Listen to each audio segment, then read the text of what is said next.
Friends அஸ்ஸலாமு அலைக்கும். இன்றைக்கி வந்து பருப்பு உருண்டை குழம்பு தான் செய்ய போகிறேன். என்ன செய்கிறதுனே வந்து யோசிச்சுட்டே இருந்தேன். அப்போ வந்து சரி இன்றைக்கி வந்து இந்த மாதிரி பருப்பு உருண்டை குழம்பு செய்யலான்னு ஏற்கனவே வடை மாவும் இருந்துச்சு. அந்த வடை மாவு வந்து அப்படியே உருட்டி அவிச்சிட்டேன். பொரிச்சா வந்து பொரிக்கிறத விட எண்ணெய் செலவாகும்.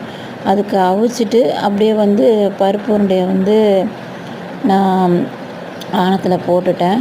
ஆனால் எப்பவும் போல் தான் புளி ஆன மாதிரி, அதாவது காரக்குழம்பு வைப்போம் இல்லையா, அந்த ஸ்டைலில் தான் வச்சுருக்கேன்.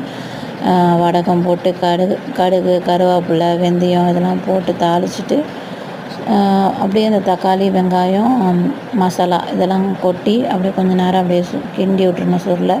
அதுக்கப்புறம் தண்ணியை ஊற்றி மஞ்சத்தூள் மிளகாத்தூள் உப்பு புளி எல்லாத்தையும் ஒன்றா சேர்த்துடணும்.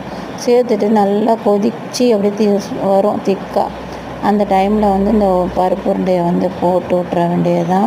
அப்புறம் கொத்தமல்லி தழை தூவிட்டு இறக்கணும்.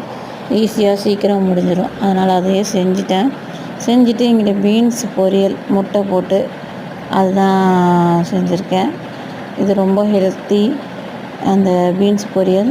அதனால் அதுவும் பருப்பு உருண்டையை வச்சு என் மகளுக்கு லஞ்சும் நான் பேக் பண்ணிட்டேன். அந்த சைடு வந்து தோசையுமே சுட்டுட்டு இந்த ஆணத்தையே தான் ஊற்றி விட்டேன். வேறு எதுவும் செய்யலை. ஏன்னா நேற்று கரண்டே சுத்தர இல்லை.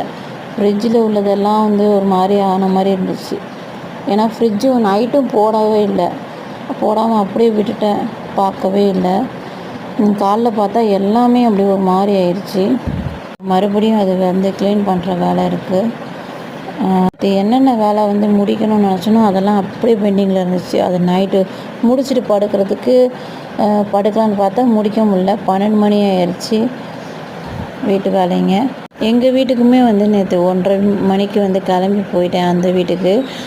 ஏன்னா இங்கே கரண்ட் இல்லை, சார்ஜ் எதுலேயுமே இல்லை, ஃபோனில் இல்லை, அப்புறம் வந்து எமர்ஜென்சி லைட்டில் இல்லை, எதுவுமே இல்லாதனால அதனால் போய் சார்ஜ் போடுறதுக்காகவே போனேன் மெயினாக.